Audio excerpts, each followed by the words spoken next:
22장 7절부터 13절까지 큰 목소리로 봉독하겠습니다. 6월절 양을 잡을 무교절 날이 이른지라 예수께서 베드로와 요한을 보내시며 이르시되 가서 우리를 위하여 6월절을 준비하여 우리로 먹게 하라. 여짜오되 어디서 준비하기를 원하시나이까. 이르시되 보라, 너희가 성내로 들어가면 물 한 동이를 가지고 가는 사람을 만나리니 그가 들어가는 집으로 따라 들어가서 그 집 주인에게 이르되 선생님이 내게 하는 말씀이 내가 내 제자들과 함께 6월절을 먹을 계실이 어디 있느냐 하시더라 하라. 그리하면 그가 자리를 마련한 큰 다락방을 보이리니 거기서 준비하라 하시니 그들이 나가 그 하신 말씀대로 만나 6월절을 준비하니라. 아멘. 오늘은 누가복음 22장 7절부터 13절까지를 중심으로 6월절 준비라는 제목으로 하나님 말씀을 전하도록 하겠습니다. 오늘 예수님께서는 베드로와 요한을 특별히 따로 부르셔서 6월절을 준비하도록 하는데, 특별히 이제는 오늘 본문 내용은 계시를 준비하는 그런 내용이 되어 있습니다. 오늘 누가복음 22장 7절에 보면 6월절 양을 잡을 무교절 날이 이른지라 이렇게 말씀하고 있습니다. 보통 우리가 성경에 6월절을 무교절이라는 말로 함께 쓰이는데, 엄밀한 의미로 말하면 6월절과 무교절은 구별이 되죠. 6월절은 음력으로 그 1월 14일을 말하는 것이고, 그리고 우리도 음력하고 양력 있지 않습니까? 그런 것처럼 이스라엘도 그 달력이 쓰는 것이 한 3가지가 있습니다. 3가지 정도로 쓰는데, 특별히 이제는 6월절을 보통 그 해의 첫 해에 14일이라고 할 때는 이제 음력으로 이제는 계산을 하죠. 계산을 하는데 1월 14일 음력을 친다면 1월 14일이 6월절이고 그 다음 날 15일부터 일주일간을 무교절이라고 합니다.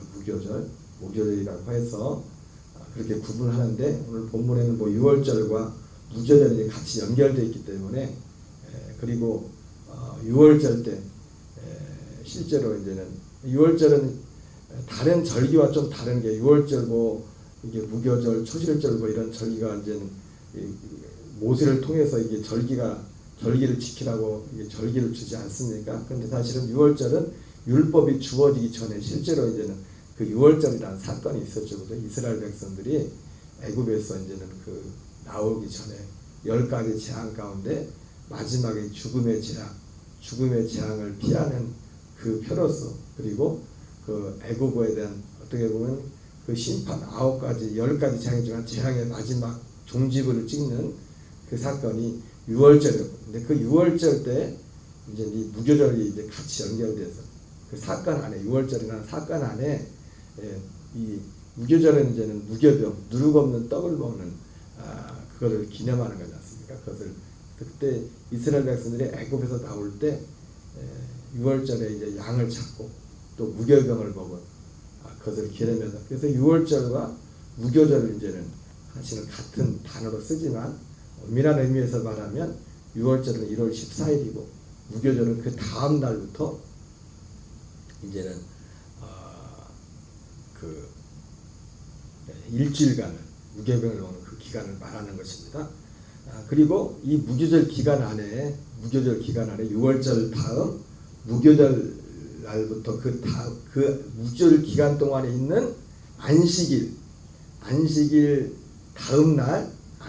다음 날을 초실절로 죠. 초실절에 이제는 보리추수, 이제는 추수하는 그거를 기점으로 이제 정한 첫 열매를 드리는 절기였는데, 그래서 이제는 우리도 윤달이라는 게 있지 않습니까? 윤달 있죠, 그죠? 왜냐면 음력하고 양력하고 날짜가 그 다르기 때문에 윤달이 몇 년에 한 번 있어요, 우리나라. 이스라엘도 그래서 윤달이라는 게 있어요. 윤달을 적용을 합니다. 한 3년에 한 번씩 윤달을 적용. 왜냐하면 그래야 이게 날짜가 맞고, 이게 보리 추수와 이 천열매 드리는 것과 이게 맞아들어야 때문에 그래서 3년에 한 번씩 윤달을 이제 추가한다고 합니다. 그래야 달력이 맞아가니까요. 어쨌든 이 6월절 양을 잡을 오늘 6월절 준비를 오늘 예수님이 시키는데 오늘 6월절을 준비하는 데 있어서 오늘 본문의 말씀에는 방을 준비하는 그런 내용들이 핵심이 되어 있습니다. 그 부분이 주안점이 되어 있습니다. 그 기록에 의하면은 예루살렘이 사실은 그렇게 크지가 않습니다. 큰 성이 그 도시가 아닙니다. 그렇게 큰 도시가 아닌데 물론 좀 과장된 것이 있겠지만은 이 방을 구하는 것이 이 6월절 때 이 방을 구하는 것이 참 쉬운 게 아니었습니다. 예를 들어서 그 역사학자 요세푸스라는 사람이 이스라엘이 그 6월절을 지킬 때 그 예루살렘에서 그 양을 잡습니까? 양을 잡는데 좀 과장된 건 있다고 생각합니다. 한 25만 6천마리인가 6,500마리인가 기록에 의하면 6월절 때마다 양을 잡은 숫자가 25만 한 26만 마리를 잡았대요. 상상이 안 가죠, 그죠? 좀 그래도 과장됐다고 하긴 합니다. 그런데 그렇게 따졌을 때 거기다 계산을 어떻게 하냐면은 양 한 마리당 이게 성경에 나오는 성경에도 이제 기록이 되어 있지만은 양 한 마리당 보통 양 한 마리를 그를 6월절 때 먹는 거예요. 잡아서 먹는데 양 한 마리를 몇 명이면 먹을 수 있을까요? 몇 명이면 양 한 마리를 먹을 수 있을까요? 보통 10명에서 많게는 많이 못 먹는 사람들은 식욕이 좋은 사람들은 좋은 사람들이 먹으면 몇 명만 먹어도 그 한 마리를 먹겠지만은 보통 10마리에서 식욕이 좋다고 해도 잘 먹는 사람들이라고 해도 한 마리를 먹으려면은 한 10명이 같이 먹어요. 10명 정도는 먹어요. 그리고 그렇지 못한 사람들은 많게는 20명이 양 한 마리를 먹을 수 있다고 해요. 그래서 이 율법에도 보면은 6월절 양을 준비하되 6월절 양을 준비하는데 준비한 날이 있어요. 우리가 6월절이 14일인데 열흘날 나흘 전에 이제는 율법에 나흘 전까지 이 먹을 잡을 양을 준비하라고 이렇게 말씀하고 있고 그리고 자기 가족이 그런 표현이 있으면 자기 가족대로 6월절 양을 준비해야 돼. 그런데 자기 가족이 다 먹지 못할 것 같으면 다른 사람들을 보충해가지고 그러니까 한 마리를 다 먹어야 된다는 거죠. 그죠? 그 표현이 한 것처럼 자기 가족을 위해서 이제 일단 준비하는 겁니다. 가족이 몇 명인지 모르지만 대략적으로 이제 웬만하면 이제는 한 가족이 한 마리를 다 먹을 수 있다는 거죠. 보통. 그러나 자기 가족 혼자도 다 먹을 수 없으면 다른 사람들을 해가지고 그것을 다 먹도록 하는. 그래서 이제 한 10명에서 많게는 한 20명이 먹어야만 양 한 마리를 먹을 수 있다고. 그래서 요세푸스가 말했던 그 기록에 의한 6월절 때 양을 잡은 게 26만 마리라고 했을 때 잘 먹는 사람들이 먹는다고 해도 한 마리에 10명이 먹으면 10명은 한 마리를 가지고 10명이 먹어야 된다고 한다면 몇 명이 예루살렘에 6월절을 지키라 예루살렘에 와야 되거든요. 6월절은 있는 집에서 지키는 게 아니라 어디로요? 예루살렘 성으로 와야 돼요. 예루살렘 거기서 지키라고 했어요. 아무데나 지키는 게 아니라. 그때 당시에는 그랬습니다. 하나님 이것을 엄격하게 지켰죠. 그래서 나중에 이 북이스라엘과 남유다가 서로 갈라지고 나서 북이스라엘의 그 왕이 하나님 앞에 북이스라엘이 여로보암의 길 하면서 하나님 앞에 출발부터 잘못됐던 게 뭐냐면 이 절기를 자기들끼리 바꿔버리지 않습니까? 왜냐하면 절기는 예루살렘에서만 지키라고 했는데 오늘 보십시오. 요즘 북한에서 오물풍선도 보내고 그러는데 만약에 지금 북한이 북이스라엘이고 우리나라가 남유다라고 친다면 1년에 한 번씩 1년에 한 번씩 너는 꼭 서울에 가서 서울에 가서 유월절을 지키라. 그래서 북한에 있는 사람들 다 1년에 한 번씩 서울 와봐요. 그 김정은 체제가 유지되겠어요? 그날로 박살이 나죠. 그죠?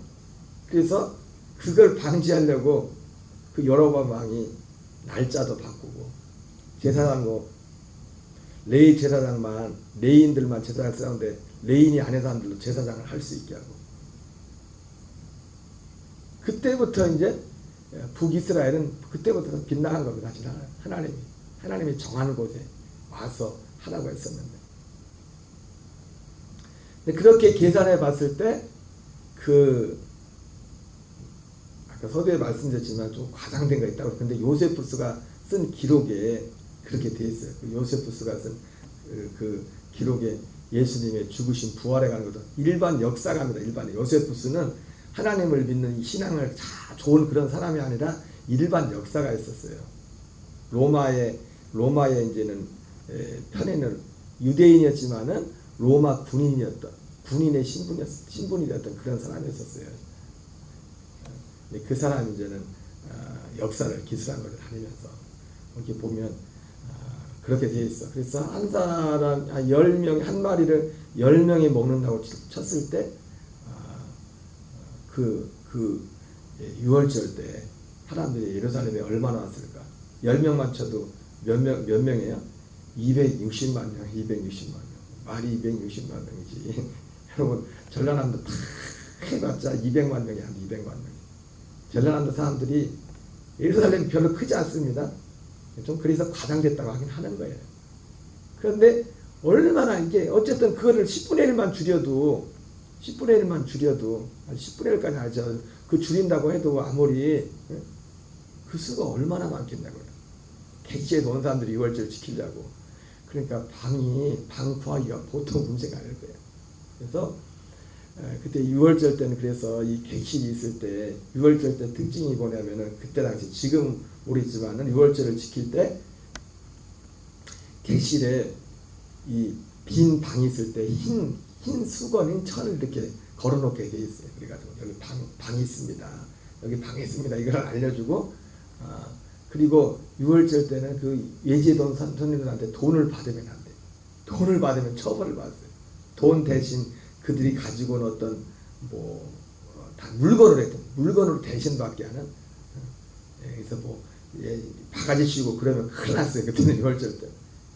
그래서 오늘 그런 배경에서 오늘 예수님이 베드로와 요한에게 우리를 위하여 6월절을 준비하여 우리로 먹게 하라 했을 때 오늘 특별히 6월절을 준비하는 부분에서 오늘 본문은 핵심이 뭐냐면 방을 준비하는 그들이 6월절을 지킬 6월절 양을 먹을 그 방을 여짜오되 어디서 준비하기를 원하시나이까. 이르되 보라 너희가 성내로 들어가면 물 한 동이를 가지고 가는 사람을 만나리니 그가 들어가는 집으로 따라가 들어가서 그 집 주인에게 이르되 선생님이 내게 하는 말씀이 내가 내 제자들과 함께 6월절을 먹을 객실이 어디 있느냐 하시더라.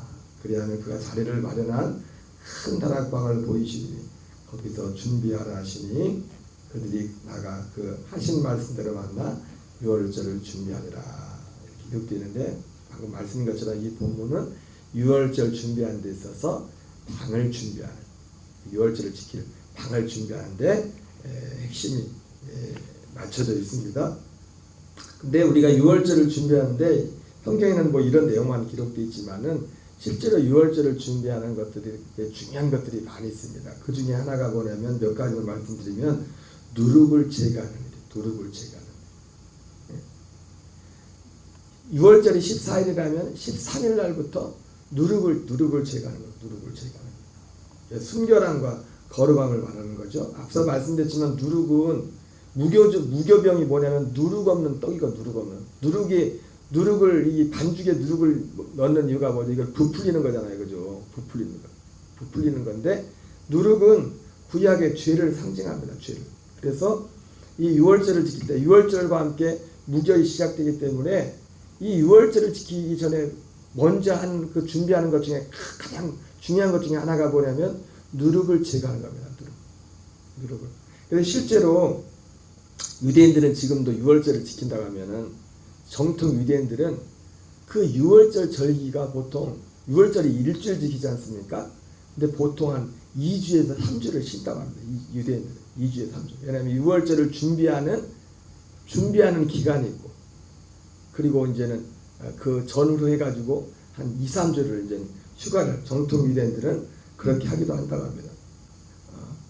고린도전서 5장에 보면 너희가 잘하는 것이 옳지 않아도다. 적은 누룩이 온 덩어리에 퍼지는 것을 알지 못하느냐. 너희는 누룩 없는 자인데 새 덩어리가 되기 위하여 묵은 누룩을 내버리라. 우리의 유월절량 곧 그리스도께서 희생되셨느니라. 이러므로 우리가 명절을 지키되 묵은 누룩으로도 말고 악하고 악의에 찬 누룩으로 말고 누룩이 없고 오직 순전함과 진실함의 떡으로 하자.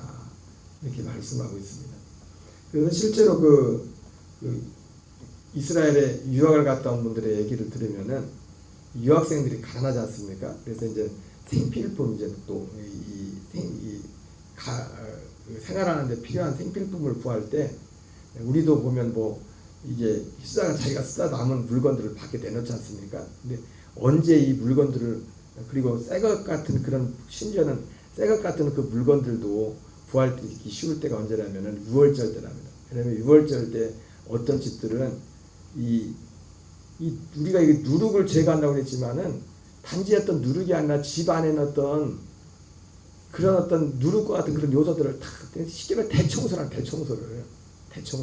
그러다 보니까 이 사람들이 있는 사람들은 뭐 본인들이 청소하기도 하지만은 또 청소를 대행해서 이제 대행업체가 6월절 때 청소를 대행해주는 그런 사람들도 있고. 그러니까 진짜 요즘도 현대 정통 유대인들은 절기 하나 지키려면 이 보통 시간과 재정이 드는 게 그대로 지키니까. 그래서 어떤 때는 나가보면 멀쩡한 농이나 이런 것들을 내놓는데 왜? 돈은 있고 뭐 아쉽지 않으니까 그냥 내놓는 겁니다.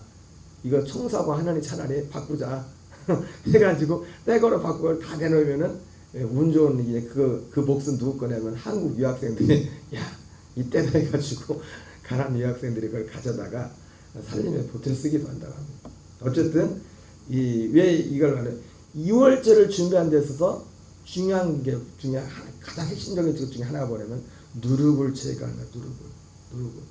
그리고 이 누룩을 제거하는 일에 있어서 앞서 말씀했지만 6월절과 무교절이 실제 이제는 다른 절기와 다르게 그 6월절 사건이 먼저 있었지 않습니까? 6월절 사건을 주님이 6월절에 그 일이 일기 전에 먼저 사실은 6월절에 대한 규례를 먼저 말씀하시긴 하죠. 모세를 통해서 출애굽기 12장이나 13장에 이제는 그 6월절에 관한 그런 사건을 실제로 말씀하는데 그것은 또한 이스라엘 백성들이 얼마나 급하게 이 누룩을 제거하면서 얼마나 급하게 그 누룩을 넣지 못할 만큼 급하게 애굽을 나왔다는 그것을 말씀하고 있어요. 그들이 애굽으로부터 가지고 나온 발견되지 못한 반죽으로 무교병을 구웠으니 이는 그들이 애굽에서 쫓겨남으로 지체할 수 없었으며 아무 양식도 준비되지 못하였습니다. 이스라엘 백성들이 애굽을 나올 때 급하게 나왔죠, 그죠? 이게 영적으로 따지면 어떤 사람이 참 하나님 앞에 나올 때 그 사람의 그 마음에 어떤 변화, 어떤 사람이 구원을 받는다고 할 때 마음을 주님께 돌이킬 때 어떻게 보면 그 마음의 상태가 그렇습니다. 심령의 상태가 간절함과 그리고 사모함과 어떤 급박함. 그러면 참 믿음 안에는 그 마음속에는 믿음의 신앙의 어떤 급박함이 있습니다. 간절함이 있는 것입니다. 이스라엘 백성들이 애굽을 나올 때 항상 그래서 하나님이 그것을 기억하게 하는 거예요. 살아있는 신앙에는 항상 어떤 영적인 어떤 거룩한 그런 긴장감이 항상 머무르고 있는 거예요. 긴장감. 우리가 그리스도 안에 있다. 우리가 자유하다 할지라도 진짜 살아있는 믿음 안에는 항상 이런 영적인 경각심, 긴장감이 있는 겁니다. 이스라엘 백성들이 정신없이 나왔어요. 급하게. 그냥 놀이 가듯이 여행 가듯이 나온 게 아니라 지금 죽느냐 사느냐 지금 결과적으로 하나님이 그들을 능력으로 그들을 이끌어냈지만 그 지난 얘기니까 그렇지 나오는 사람들 입장에서는 지금 죽느냐 사느냐잖아요. 그죠? 그렇게 많은 기적을 보고 나서도 홍해 앞에 섰을 때 어떻게 합니까? 사람들이 10가지, 우린 그 10가지 중에 한 가지도 경험하지 못했는데 10가지를 단체로 보고 나서 한 사람만 본 것도 아니죠. 단체로 경험했는데도 그들이 거기를 다 통과하기 전까지는, 그걸 다 통과하기 전까지는 홍해 앞에 섰을 때 그 많은 기적을 보고 나서도 그 사람들이 모세한테 원망을 하며 우리를 죽이려고 데려왔냐 막 그러면서 그 마음에 실제로 어떤 긴박함이 있었다. 긴박함. 육신적인 것이죠. 우리의 살아있는 믿음의 특성 중에 하나가 바로 그런 긴박감이에요. 긴박감. 스바냐 1장 12절에 보면은 이 6월절에 이 누룩을 제거하는 그런 어떤 같은 그것을 상징한 어떤 그 표현이 나옵니다. 하나님께서 예루살렘에 이스라엘의 어떤 죄에 대해서 어떤 진노하시는 그런 부분들을 말하면서 그때 내가 예루살렘에서 찌꺼기 같이 가라앉아서 마음속에 스스로 이르기를. 그러니까 우리도 보면은 이 찌꺼기라는 게 뭐 눈에 크게 안 보여도 음식 먹고 식당하다 보면 막 이게 눈에 안 보이지만 크고 작은 막 이 음식물 그 찌꺼기들이 많이 있잖아요. 그죠? 보이지 않게. 그리고 청소하고 막 밀고.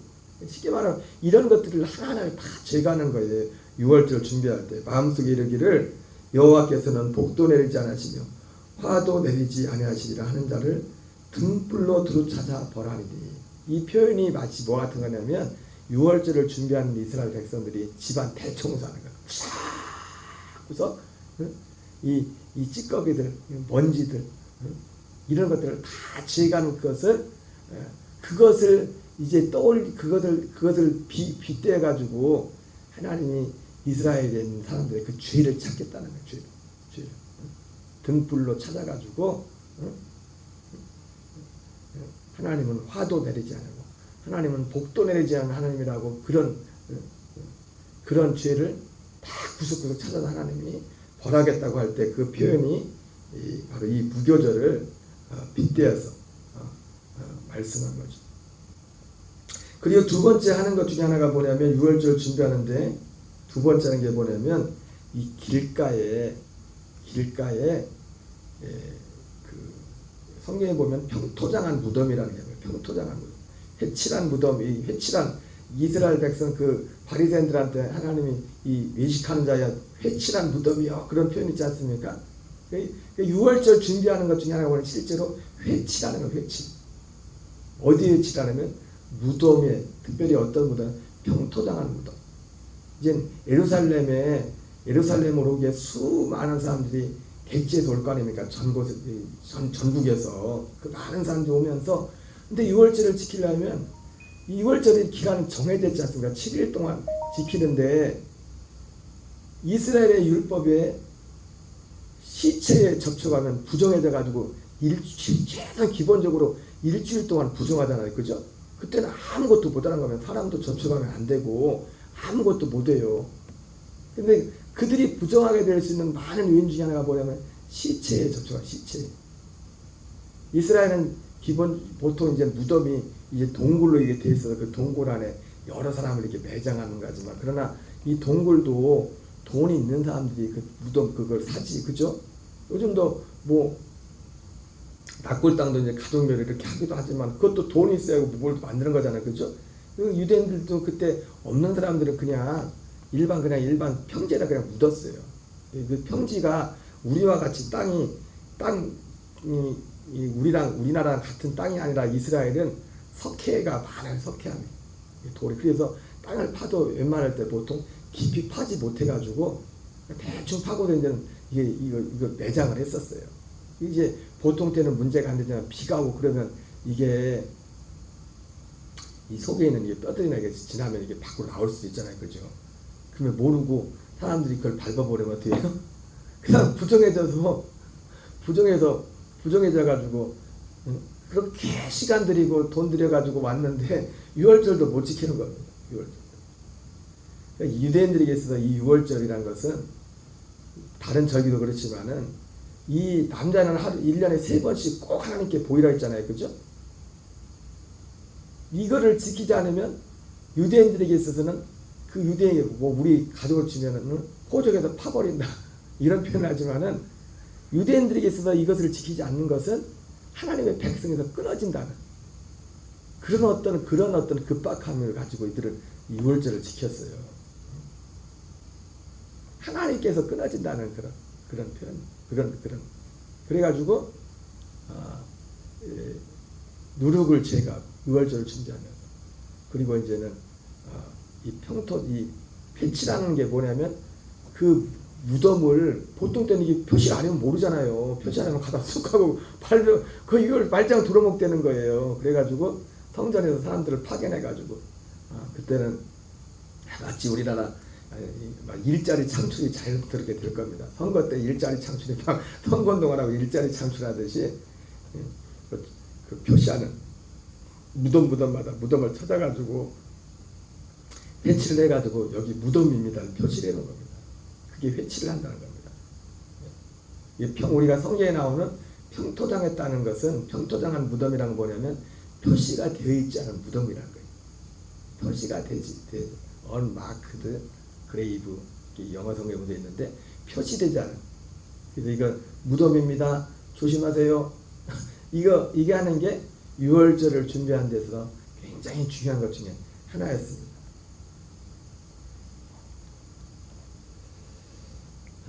그런데도 불구하고 어쩔 수 없이 부득이하게 알고도 그죠?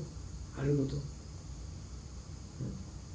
밥 먹을 때 음식물 떨어뜨리지 말아야 되는데 그걸 아는데도 어떻게 보면 막 알면서도 주의하는데도 막 음식물 떨어뜨릴 때 있죠, 그죠? 그래요, 안 그래요? 음식물 안 떨어뜨려요? 그런 것처럼 이렇게 막 주의하는데도 개중에는 그 시체에 접촉을 해가지고 부정하게 되는 사람들이 꼭 있다고요, 그죠? 그렇게 선생님이 이렇게 주의를 주는데도 꼭 한두 명씩은 그 말을 안 듣고 엉뚱한 행동한 사람이 있듯이 조심해도 그런 경우가 있다고요. 그럼 그런 사람들은 어떻게 해요? 6월절 이걸 하나를 지키기 위해서 그렇게 준비를 했는데 그래서 그때 준비한 게 뭐냐면 일반 율법에 의하면은 그 부정이 일주일 가잖아, 일주일. 그렇죠? 근데 그때를 위해서 또 법을 하나 만든 게 뭐냐면 암송아지의 죄를 우슬초, 백향목과 우슬초를 섞은 암송아지 죄를 뿌리면 그 뿌리는 즉시 정결하게 되는 그런 법을 만들었어요. 우슬초가 암송아지의 죄와 이 암송아지의 죄와 우슬초를 섞어가지고 우슬초가 직발 그래서 다윗도 시편 51편에 우슬초나를 밧세바를 범하고 나서 회개할 때 그런 표현하지 않습니까? 우슬초나를 정결케 해달라고 내게 구원의 기쁨을 회복시켜 주시고 우슬초나를 정결케 해줘. 그래서 우슬초가 나와. 우슬초. 그 우슬초를 통해서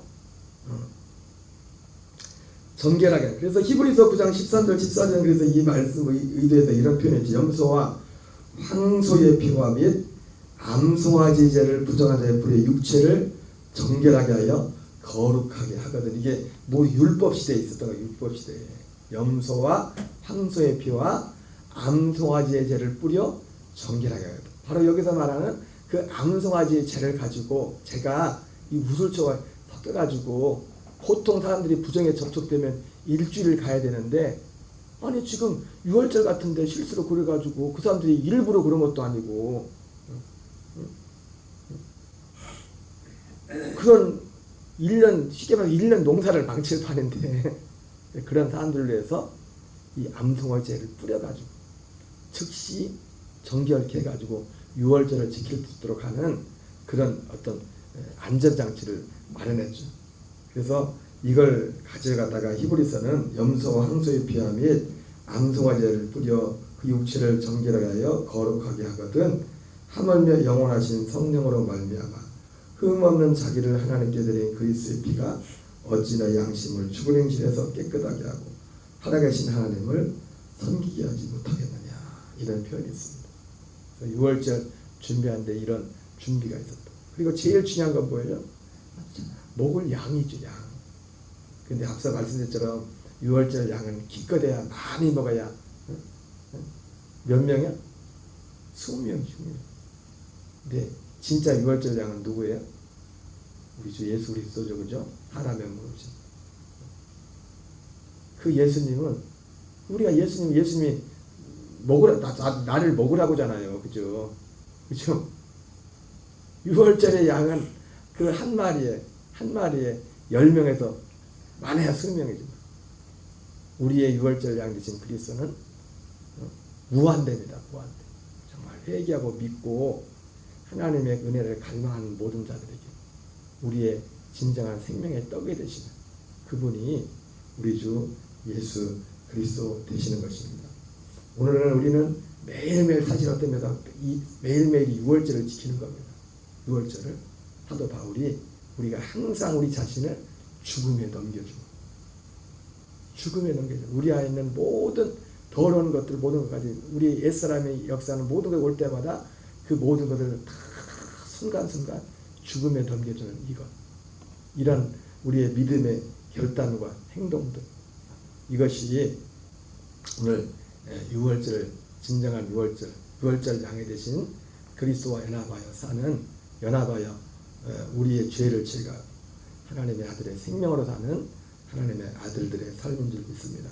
이 한날도 주님의 은혜 안에 승리하는 정말 여러분 되시기 바랍니다. 주기도문으로 마치겠습니다. 하늘에게